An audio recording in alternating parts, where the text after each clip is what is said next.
Shalom Aleichem. Welcome everybody back to the Yiboneh Beit Midrash. Welcome home to Torah.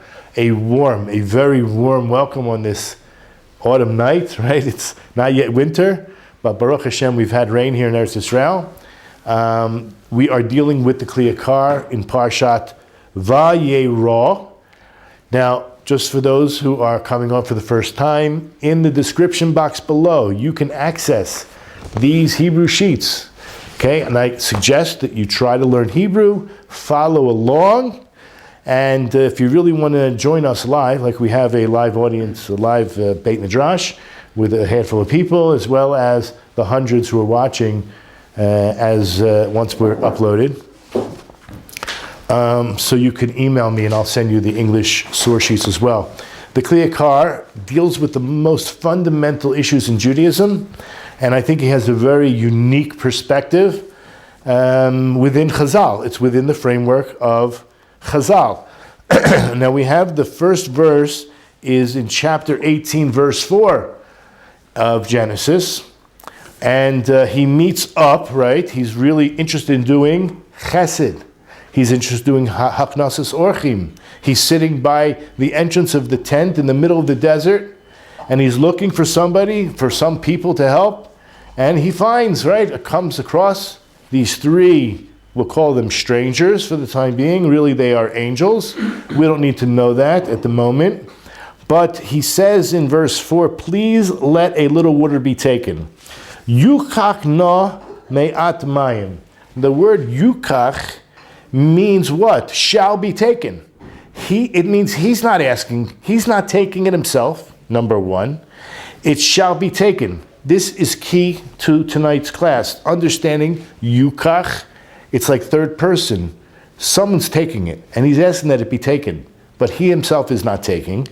And it says ma'at mayim, only a small amount of water. Is that how you treat guests? With just a small amount of water?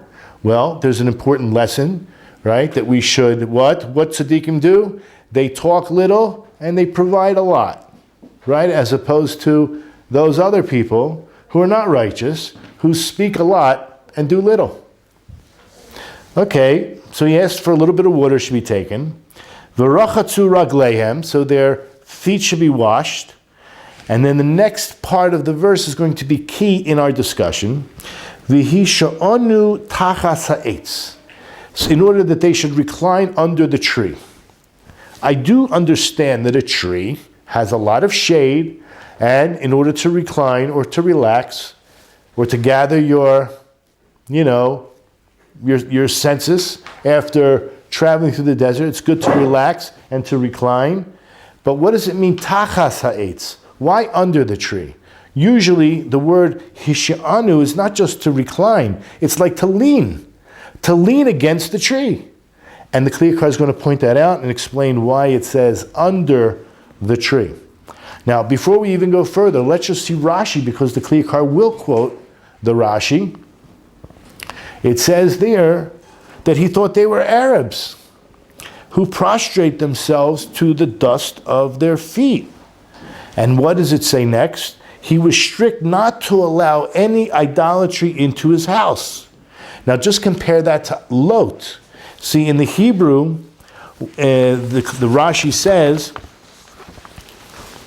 Kesavar Shem Aravim, that he thought they were Arabs, Shemishtachavim lavak ragleihem, and that they worshipped or bowed down to the dust of their feet, on their feet. The hikpid, Rashi says, and they were, what's hikpid mean? They were concerned, they were strict, they were, right, makpid. Shalo lahaknis avodah zar lebeito. So Rashi says he thought they were Arabs who prostrate themselves to the dust of their feet, but he was also very strict not to allow the idolatry into his house. Now what's the idolatry? Is the idolatry the dust that they worshipped? Hang on. However, Lot, in contrast, Lot was not like that. He was not so strict. The verse actually says, if you notice in source number 2, Genesis 19 verse 2, when he is involved with a similar situation with angels, or let's just say strangers, offering haknasas orchim, the opportunity to do tzedakah and chesed, kindness and charity. It says, and to stay overnight and wash your feet. So he didn't put wash your feet first. Avram wanted to wash their feet before they enter the house. He says, let's, make your beds and put your pillows out, and then we'll wash your feet. So, as Rashi says, that Lot was not makpid. Avram was makpid, was considered strict, and not allowing any idolatry into his house by making sure their feet were washed first things first. Now, with that little introduction, let's go into the Yakar. So it's on page Hey. It's the last two lines. For those who are accessing the Hebrew sheets online, it's just the top line of the sheet you have. But anyway, it says, Yukakna me'at mayim, and he quotes Rashi right away. Avram did not want to have any strange worship into his house. Now, that all makes sense because we have an oral Torah that tells us this is exactly what happened. But the Yakar has the next four words, which you need a seatbelt. I mean, who would say such a thing after reading Rashi? He says, Ze rachok min hada'at. This is far-fetched. This doesn't make any sense. This is nonsensical or even illogical, according to the Yakar. Now, he has to back up his statement to make such a strong statement. And ready for this, there are certain halachot, laws, when it comes to avodah zarah. V'chim ibnei shotim shekilkalu lo yachni shum avat lebeso. Is it on account of foolishness, or let's say brainless fools, or spoiled fools, that you're not going to allow any dirt into your house, any dust into your house? How's that possible? That we're going to make up a whole rule because there are some idiots that worship dust. So no dust comes into the house. Well, wait a second. Lama yachnis or hashemesh lebeso. None of us, we're Jews. We know that a lot of people worship the sun. And there's all kinds of suns, whether it's S-U-N or S-O-N, right? There's all kinds of suns. Shemesh means the sun in the sky. Do we black out our windows from having sunlight come in? Of course not. Right? We don't do that. So what kind of craziness is this? Aren't there many people that worship the sun and yet we don't forbid the sunlight from coming in? So why would we forbid dust from coming in? So I want to refer you to a Gemara in Sanhedrin, but before we do, I should read the Yakar. He says, this is the halacha. We don't forbid sunlight from coming into our house, and we don't forbid dust from coming on our house. This is on Pei Vav at the top. Karka olam eno neseres. Do you know that if somebody worshipped, a mountain, the Grand Canyon, what are we going to do? Blow it up? Are we going to just, figure out how to nuke the place? We don't do that. Because it's mechubar lekarka. Anything that is mechubar lekarka, meaning connected to the ground, cannot become itself forbidden to benefit from. You can do hikes, you can go camping, you can go swimming, you can enjoy the mountain. Right? We're not supposed to enjoy anything that is used for avodah zarah, yet if it's karkas olam, it's part of God's world, it doesn't. So what do you say? There are people that worship the sun. We're not going to, no more free vitamin D. I mean, it's quite enjoyable to sit there and have some sun rays on you. So in Gemara Sanhedrin, 47b, I really underlined the main point here. It happens to be, I'll just read from the beginning, this is number 4 on the source sheet. This teaches that just as objects of idol worship are not forbidden when attached to the ground, the Gemara interjects by giving us the source. Now the source is in Deuteronomy chapter 12, verses 2 and 3. You shall utterly destroy all the places in which the nations whom you are to dispossess serve their gods upon the high mountains. Just keep this in mind, upon, the word upon, but not the mountains themselves, and upon the hills and upon the every leafy tree. You shall overthrow their altars, break their pillars, and burn their asherim with fire. But you don't break the mountains. You just break that which is upon the mountains. Okay, so that's the source for that. Let's go back into the Yakar. Now we understand that you cannot forbid the sun. You cannot forbid the dust. That's his first statement. Then he says, Yoter karov l'shmoa. I'll tell you what makes even more sense now. Okay, now this is where you need to take a grasp of air. Shelo rotzo liten mipito lebilti hagunim. He was not interested in sharing a meal, giving from his own bread for people who are not fit, like idol worshippers. They were idol worshippers. Were you going to just clean the dust off their feet and that makes everything okay? No. He wanted to cleanse them of their idol worshipping thoughts. Is it enough just to wipe off a little dust? He says, Ki shema arva'im hema. He thought, okay, you know what? Maybe they're Arabs. Now, these are Arabs back then. I mean, I'm not so sure if we can equate them to today's Arabs. But we'll talk about 3,000, almost 4,000 years ago, whoever they were. His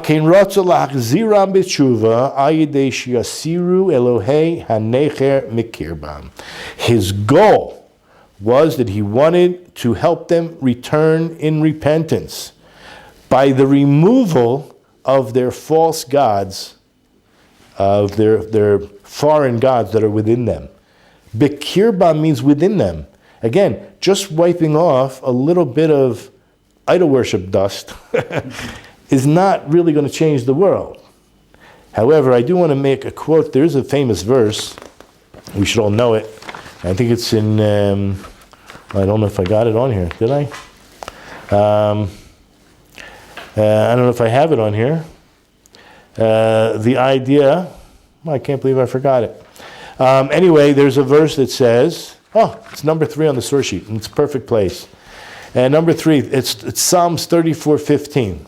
34:15. Sur meira va'aseh tov. In order to get to that place where we do good, sometimes, or maybe most of the times, we first have to remove ourselves from evil. Right? So remove the evil in order to do good. Sometimes that's the first step.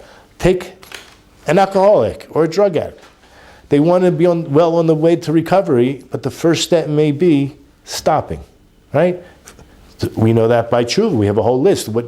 Stopping the sin is part of the process of tshuva. It's part of the early part of the process of tshuva. Okay, so he goes on and he says like this. In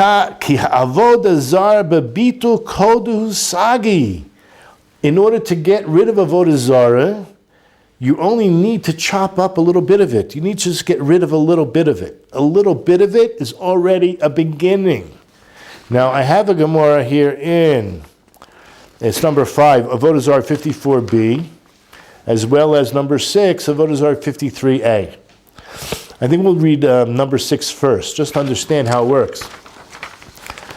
Just because a non-Jew worships something doesn't make it okay for us to use it. It was used for idol worship.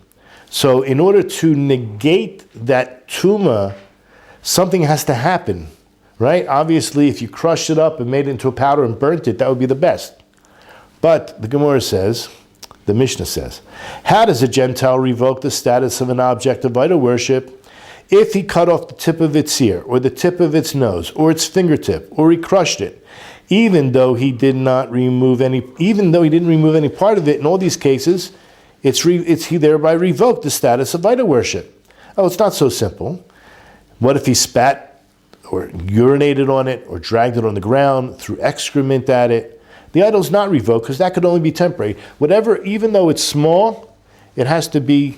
Even though it's a small chip, that's good enough. Now that works with a real pesel, a real idol. Just to break a little bit, that already negates it. Well, I think what the Yakar is doing is equating that with a little bit of water on dust. Yeah, because in my mind, I see that as the equation he's trying to make. Because he says, Kol avodah zara bebitu koldehu. Avram asked for only a little bit of water. That's all he asked for. And that's why he says, L'chak ne'emar ma'at mayim, just bring me a little bit of water. Now it also says yukach, meaning the third person, not him, and perhaps it could be these agents, but not his wife. Yukach shall be taken. And yukach al yedei acher mashma, meaning through someone else, not through Abraham himself. Otherwise he would have said, I will take, or I shall bring. It's yukach, whoever he's speaking to, it shall be brought. Ki af im yasiru havak ma bekach. Just by getting rid of a little bit of dust, what does that help? It's inside them. They're brainwashed. So what do? You get rid of just a little bit of the dust.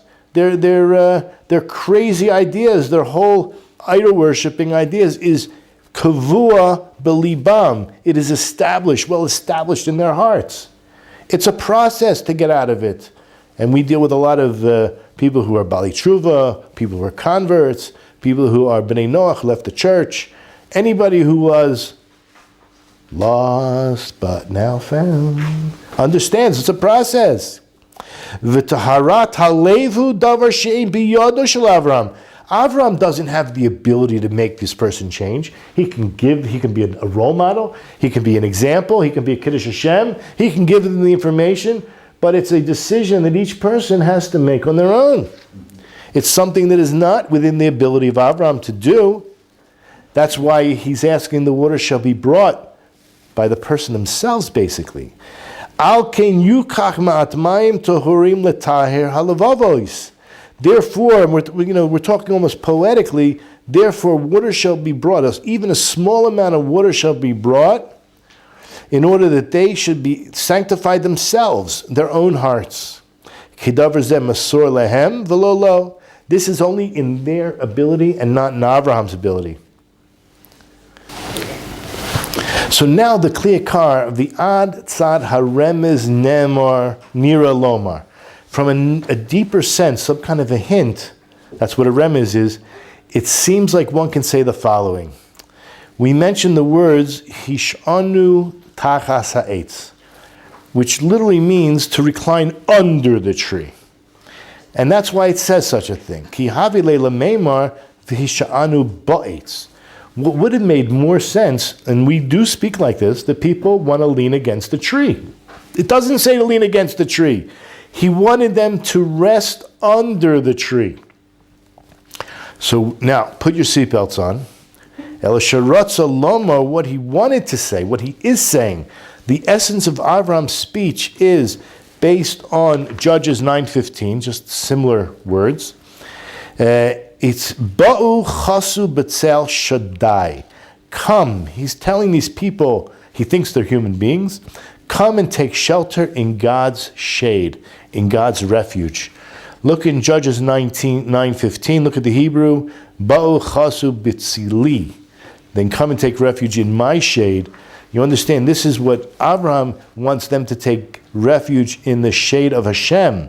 Just like Rashi actually says in Numbers chapter 14 verse 9, where it says, but you shall not rebel against the Lord, and you will not fear the people of the land, for they are as our bread. Their protection is removed from them. We're talking about sending the spies. We want to know, is there any protection? Is there any godly protection? I just want to give some background here. Job was a righteous Gentile who kept the 7 Noahide laws. He was really up there. He was perfect. I mean, he really was a tzaddik. And when Moses says, tell me if there's a tree there or not, just if you look at Numbers 13:20, it's on the same sheet, number 9, he says, what is the soil like? Is it fat or lean? Are there any trees in it or not? Now, I know it says trees, but in Hebrew, it says tree. It says, Hayesh bo eitz im ayin. Now, by the way, what's Job's last name? Anybody know what Job's...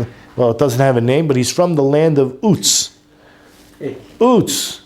Same as eitz. Moses wants to know, is there any protection, any godly protection? Is there any righteous people living there that when we try to go in and wipe them out, we're going to have, what's the word, when you go to war, what's resistance and opposition, in a heavenly sense. So that's what it means over here. Rashi says over there, Tsar, Tzilam. If you look at Rashi on that verse, I think it's 14:9, he wants to know their protection is removed from them. He says over there, their shield and strength, their virtuous ones have died, namely Job, who protected them. Another interpretation, the shade itself is the protection of God, had departed from them, meaning once Job dies, the heavenly protection has been removed. So now we're putting this all in perspective. So he goes on, he says, V'chein yesh meforshim al derech HaKabbalah. I don't think he means on the side of mysticism, although he was definitely a mystic. I think he means simply in the sense, on a simple level, from our tradition. As I mentioned, the verse in 13:20 in the Numbers, where Moses says, Hayesh bo eitz im ayin, is there a tree there or not, meaning is there heavenly protection? It's similar to what is said, now just think of this a second, when we were at Mei Merivah, and we complained, and after we complained, we asked this question, Hayesh Hashem b'kirbeino im ayin, such a similar language, we had little faith, and Amalek comes. As soon as we say those words, the next phrase, Amalek comes and attacks. So this is all about Emunah. Abraham wanted to bring them out of idolatry into a monotheistic worldview to get rid of and shed the idol-worshipping ideas. So he says, Kacha Marlen, this is what the message that Abraham was saying to them. Hisha'anu lechem tachas ha'etz ha'oiset tzeil. Rest yourselves, relax yourselves, lean yourselves under the tree that makes tzeil, that makes protection, that makes shade. The remez letzeil ha'amiti. He was hinting to the true protection. There's only one protector. Asher bitzilo yichyu kol hanimtzaim, in which under his protection all living things exist. And he ends with these words, Vahamas kel yavin, anyone who is enlightened will understand these words. And then that would imply to me that it is a Kabbalistic idea, but we should bring it into 101, Judaism 101. How can you be a Jew? How can you be a Noahide? How can you be a human being on this planet and not understand what's happening in front of you? Now, these next two lines, I think, answers Aaron's question, or somebody asked this. So some say, Yeshomrim, Lafi sha'aretz mahave etakol. Right? Even Adam, that's who we are, we come from the Adamah. That's where we come from. And it seems like, right, even the birds, the animals have a mixture of water and mud, or just pure coming out of the earth. So since everything emanated to a certain extent in our physical sight, right, the way we see the world, everything emanates from the earth. Ki hakol bo min ha'afar, since everything came out of the earth, and I think people call it, as I mentioned, Mother Earth or Mother Nature. V'shama yashuv hakol. So we know we came from there. Guess where we're going back to? We're going back there. And there's a famous verse, if I can find it here on my sheet. It's number 11, Genesis 3, verse 19, when God will say, curses the ground. With the sweat of your face you shall eat bread until you return to the ground, for you were taken therefrom, meaning from there. For dust you are, and to dust you will return. Ki afar asa, that's where you came from, the dust. The el afar tashuv, and to the ground you will return. And now you understand why a fool might think, al kain ta'ul omar. That's why people will make the mistake and say, Sheyesh ba tzad elokut, that there's something godly about the earth. I came from there. I'm going back to there. So that's a mistake. And this is what Avram wanted them, since they were dust worshippers, sand worshippers, that this is probably what they were thinking, and he wanted to bring them out of that mindset. Now we're going to move on to verse 6. So you'll find that number 12. It says, Avram hastened to the tent to Sarah, and he said, hasten, meaning quickly, 3 saw of meal. Now I'm going to skip the word and, fine flour, knead and make cakes. See, there's no vav in the Hebrew. He says mahari, which means quickly in feminine, meaning he's talking to his wife. Shalosh sa'in, that's 3 measures. And it says kemach solas. Kemach, I'm just going to tell you, is a general term for flour, but it also means the coarser of the flour in particular. Soles is another name for flour, but it's the finest flour. It's well ground, okay? Knead and make cakes. Okay. Now, Rashi right away says the fine flour was for the cakes, and the kemach, let's say the solis, the fine flour was for the cakes, whereas the kemach, which is the meal, was basically either like you use starch to thicken things, or they actually used it to seal the lids on pots, or they might have used it like, you ever see those, what they call in England, they have these pot pies. So if there's boiling stuff going underneath, it would get absorbed into the roof of the pie. But okay, so there's all kinds of reasons why you would use the finest flour for the Brooklyn bakery cakes, or use the kemach for, let's say, waffles, who knows. Anyway, so the interesting thing that we're about to read in a Gemara in Baba Metzia 87a, which if you're on the source sheet already, number 13 mentions, and I just want to make the underlined part is the important part. Remember, the verse says, make ready or quickly make, bring 3 measures of flour, comma, fine flour. As we said, one is kemach, and then the word solas. So according to the Gemara, it says flour, but it's also fine flour. It's a great question. What do you need both for? So now Rabbi Yitzhak says, now any women listening to this, we'll discuss it. There'll be plenty of time to discuss what it means here. From here we learn that a woman is more stingy with guests than a man. Now this is not the main point. This is what the Gemara says. And therefore, Sarah wanted to use the ordinary flour, but Avram had to persuade her to use the finer flour. Now I want to, the Rashi on that Gemara, he actually says, Hi amra kemach v'hu soles. You know what?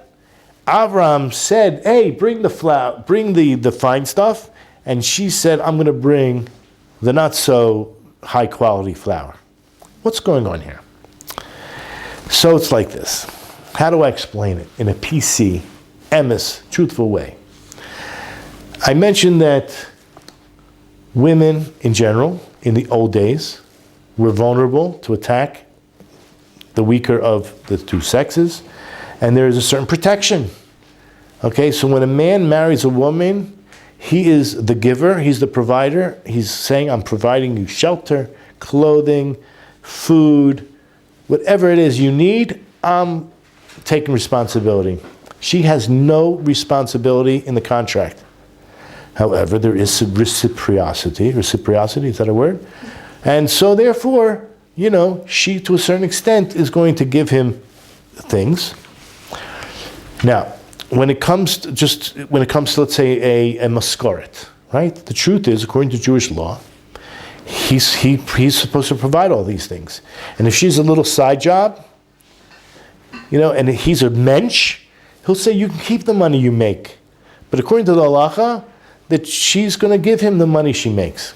Okay, now, so he's ultimately responsible for how the household economically is run. So to a certain extent, she's not second fiddle. I mean, look, she might make more than him. They have a different arrangement. That could be arranged. But let's just say the general thing is what I just described. The general way. So it that someone comes knocking at the door and says, I'm here to collect tzedakah. So she should confirm with him how much she's going to give. They can make it up already in advance. She doesn't have to ask every time. But she knows everyone comes, give him $20. Something special, come and talk to me. We'll write him a bigger check. But she's not going to just give. In fact, it could be she's even concerned. She runs the household. And if she has a budget. So if she sees that he's giving too much tzedakah, she's the other partner. She's like, maybe you should talk to me first, and we really need a new couch, we need a new fridge, and you're just writing off these checks. It's a partnership. So she runs the house, and she's a little bit concerned that maybe it's dipping into the budget. Okay, I think that's what pshat is here. That we're going to see that we just read the Gemara, and the Yakar says, Perek HaPoalim in Baba Metzia, he quotes that it's written Kemach and it's written Solis. There's no question if both are written. Says Rabbi Yitzchak, Mikansha Isha Eina Tzara Me'urchim Yoter Min Ish. For some reason, we have this Masara that from here we actually learn that the woman of the house is a little bit more begrudging, a little bit more stingy when it comes to guests than the husband. Now Rashi says, Hu Amar Solis? He said, bring the finest flour. And she said, Vihi Amra Kemach. Now, he now uses logic to prove this. Ki behefek zeh, because if it was the other way around, ein lamar klal, this never would have been said. You can't learn this. Ki im hu o yomar kemach, who, because if he would have said kemach, so ektiyahi rasha v'shalta likak yoter mima shetziva labala. How could she take the solace? How could she take something that's so much more valuable? If he said take the lesser, and she went ahead and took the better, she would be violating the contract or the agreement that they had. Who is she to just go ahead and put out more expenditures? Shahareya kol shalo, that really in halakhic status it all belongs to him. But in order to reduce the expenditures, which is davar efshar, which is entirely possible, he kamach anefet labala bezeh. This is a way for a woman to either flatter or appease her husband. You hear this, girls? Saving money, right? You need a pair of shoes. You can buy a $500 pair of shoes, or you can buy two for $250. Once you go for the 200, to the, okay. Anyway, I don't have to give anybody musar. I need my own musar. But there are lots of jokes, you have to admit, it's out there, about men not giving their wives the credit cards, right? You don't know what's going to happen. Okay. So the best way to flatter your husband is to come home and tell him how much money you saved. I know there's a joke in here somewhere. I think in Friends, Jennifer Aniston came home and, she's a little bit mufunak. Mufunak means, anybody know what mufunak? Yeah, mufunak means spoiled. And I think she said she saved so much money today. She brought 10 bags home. Everything was on sale, she said. So she added up all the money she saved. But it was whatever. You get the picture. Let's go on. Afa pi shaloshon hakatuv mashmash Avram amar kemak solis. Now it is true, when you just read the text, the language infers that he said both. Right? Because that's what the text says. It certainly implies he said kemak solis. However, we have to understand that they are two different types of flour. We said one is more coarse and one is more fine. And he says, the Yakar says, Mekom Mekom Hu Amar Kemach, which is Lama'alin Shel Tbachim. This is what the cooks use to either absorb some of the moisture. V'soles Le'ugos, whereas the finest flour is for the Brooklyn Bakery products. V'shamati Omrim, now the Yakar says, I heard, this is what I understood, that the word kemach is a general term for flour. It includes many different types of flour. Shem kola liyafot, ulebilti yafot. It includes the better flour and the less quality flour. But Avram, right, what did he mean? The Avram hotzi ba'akrai mipiv lashon kemach. What came out of his mouth was the language of kemach. He understood, that's what he said. Hayadato lomar. But when he said kemach, Kalech etzel yofos. He was telling his wife, take the best stuff. I got guests. The Avram, the Akar chashav belibo, but after he said it, he said to himself, Shema tikach himin habilti note. I know I said kemach. I know what I meant. But you know what I think she's going to do? She's going to take the cheaper stuff. Ki yoda bo Avraham ki eineha tsaros biorchim. See, Avraham knew that his wife was a little bit stingy when it came to orchim. Al kain maher perish dvar v'omer. That's why he right away quickly says, even his kemach solis. Get the kemach, but the solis of the kemach. Solis ani chafetz. It's the solis part of the kemach that I want. Mitchila amar, or when he originally said kemach, he meant bring the kemach for the stuff that's cooking, so we can thicken it up.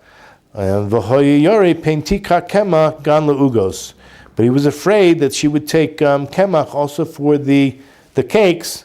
That's why he explained it as solis. Okay, let's go to the last paragraph. Lefi shahoyase eineha tzara, because her eyes were tight, meaning begrudging, stinginess. Aken lo niskar bekol asiya zusara. You don't see in the narrative that Sarah did anything. Of course she was there. She's the backbone. Nothing could have functioned in the kitchen. Where's the pots? Where's this? I mean, I know in my house, I don't mean to embarrass anybody, but I can't find nothing without asking my wife, where's the butter? Kilo osta klum. It certainly seems from the text that she didn't do anything. Nemar, the truth is, it actually says, Shuv ashuv elecha. Those angels promise you're going to have a child born to you, but they're talking to Avraham, and they said, I'm going to return to you. Didn't mention Sarah. Lo aleha, I'm returning to you. That doesn't mean he's not returning. Sarah's having the child, but I'm returning to you. Kihi eineh tzara biorchim. She didn't deserve. It's not in her merit that she had a child. It was in the merit of Avram's haknasis orchim. For those next Shabbos, is it next Shabbos or the Shabbos after? 2 Shabbos now. Parshas Chayasara. 30,000 Jews descend to a higher altitude than we are, to Hebron, to spend Shabbos in Hebron, Parshas Chayasara. Listen, such haknasus orchim. There's so many organizations that are set up there that will give you the meals and the shelter and whatnot. Anyway, it's a beautiful place. Even the Arabs hold by Abraham, right? Their father Abraham was a master of haknasus orchim, of providing shelter and food for guests. But because she was a little bit miserly when it came to the orchim, Gam le'inyan haben amar, even when it came to her own child being born, shuv alecha, they promised to Avram, coming back to you. Ki zchuto levad garam la liyeled ben. It was in the zchut of haknasis orchim. I hope everybody, not just the women, are taking this tochacha of being a little bit more giving to the guests. Also we should. B'schus haknasis orchim. The merit of Sarah giving birth to Yitzhak, basically, Olam Chesed Yiboneh, our organization is called Yiboneh. It's based on a pasuk that the whole world is founded on Chesed. Okay? So everyone should know that. Now we just find this also similarly by Shunamit, right? Elisha was traveling around and she decided to do Haknasas Orchim to the highest level. She built him an attic room or some kind of a separate room. Seems like it was an upper floor room. And she had a child, B'schut of Nasena Aliyat Kir Katana. We have that verse in 2 Kings chapter 4, verse 10. You'll see this on the source sheet somewhere. Number 17. Now let us make a small walled chamber. So she took the initiative. She's talking to her husband, and placed for him what? A bed, a table, a chair, a lamp, and probably a small little fridge, like you have in your sukkah, right? I mean, you know, so that when he comes to us, he will turn into there. So the last page, Chaisa Makneset Orchim, her the pasuk is ascribing because of her. She's the one that came up with the idea. I don't know if she took the hammer and nail and made the aliyat, but nevertheless, she took the initiative. Al kenem or law. That's why a few verses later, in verse 16, it says, I think it's on the last page.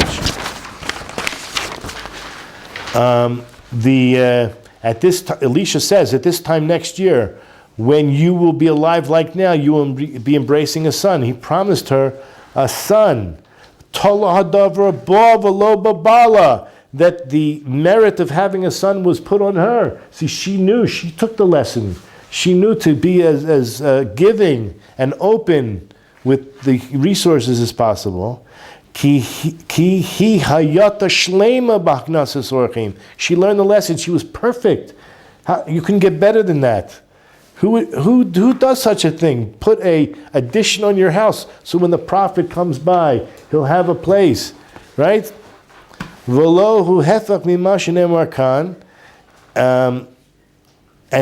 I'm sorry, let me go back. That it was attributed to her the merit of doing the right thing with the guests and not him. And this is opposite. This is opposite what it says here, meaning by Abraham, because in masculine, shuva lecha, God, to the angels are saying to him, because of you, because of the haknasas orchim. But what about Lot? Lot also had a wife. He had a wife, a famous wife. Mm-hmm. You're laughing. Yeah. What does it say? It says by chapter 19, verse 3, in Genesis, you'll see that 19 on the source sheet. And he urged them strongly, and they turned to him and came into his house, and he made them a feast. These were also the angels, and he baked unleavened cakes. It says he baked them. Umatzos afa. She did not. He did it. So it says you have to be sitting down. Everyone's sitting down. It's mashma hu v'lo ishto. From the verse, he made the matzahs, not his wife. Al kain, therefore, nases natziv melach. This is why she became a pillar of salt. Now, if you don't believe me, look what it says on that Rashi. You'll see it number 26. I'm sorry, it's chapter 19, verse 26, number 20 on the soul sheet. His wife looked from behind him, and she became a pillar of salt. It says, Rashi says, why did she become a pillar of salt? She sinned with salt. She was punished with salt. Right? Mida keneged mida, measure for measure. He said to her, Lot said, give a little salt to these guests. And she said, no. What? It's an evil thing to give orchim salt. She replied, also this evil custom you wish to introduce into this place? So there is a connection now between salt and haknasas orchim.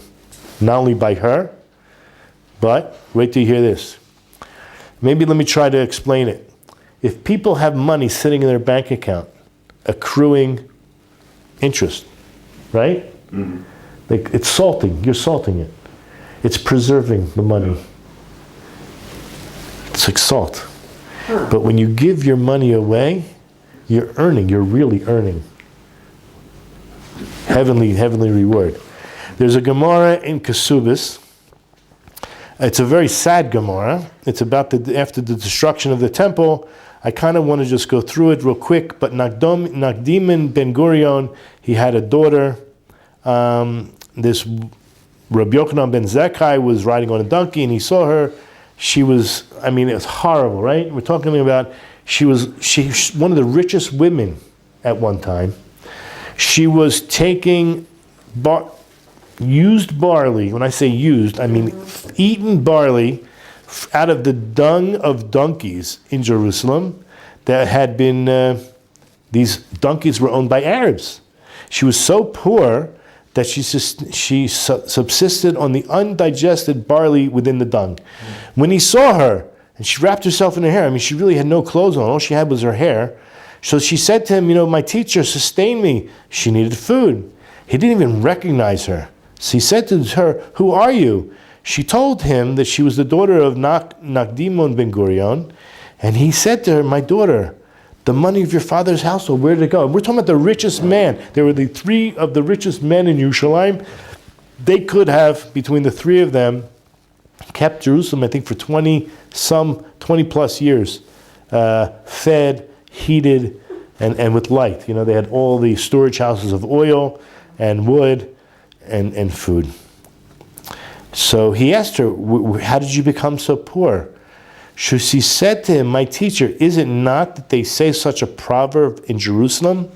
Salt for money is lacking, is chaser.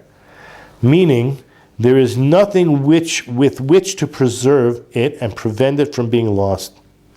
Some say the proverb asserts the kindness, chesed, is salt for money, meaning using money for acts of kindness preserves it, as opposed to in the bank, preserving it in the bank. Give it away.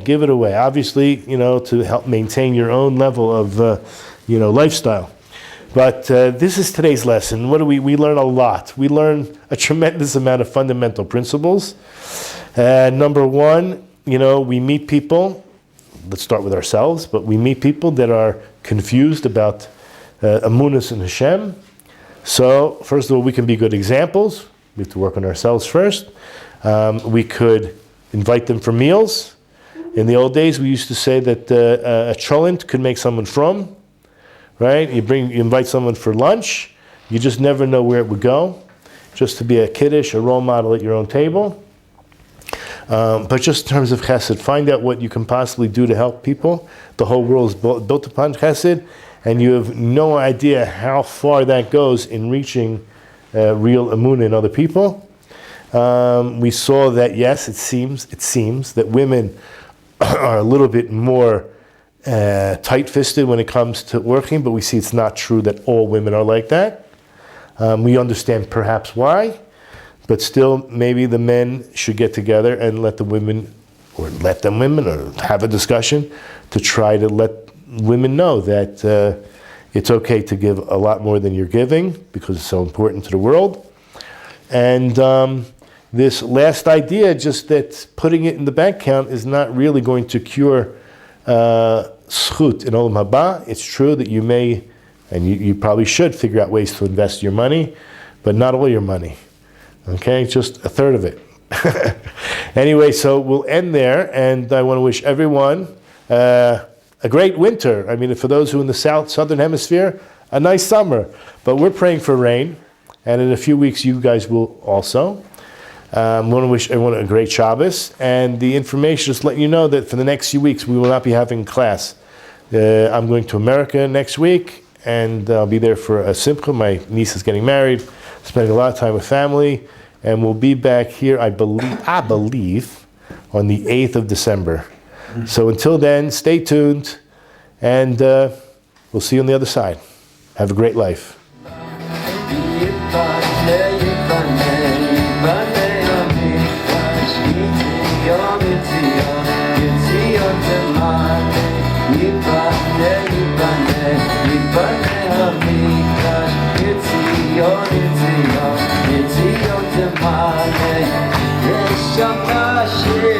It's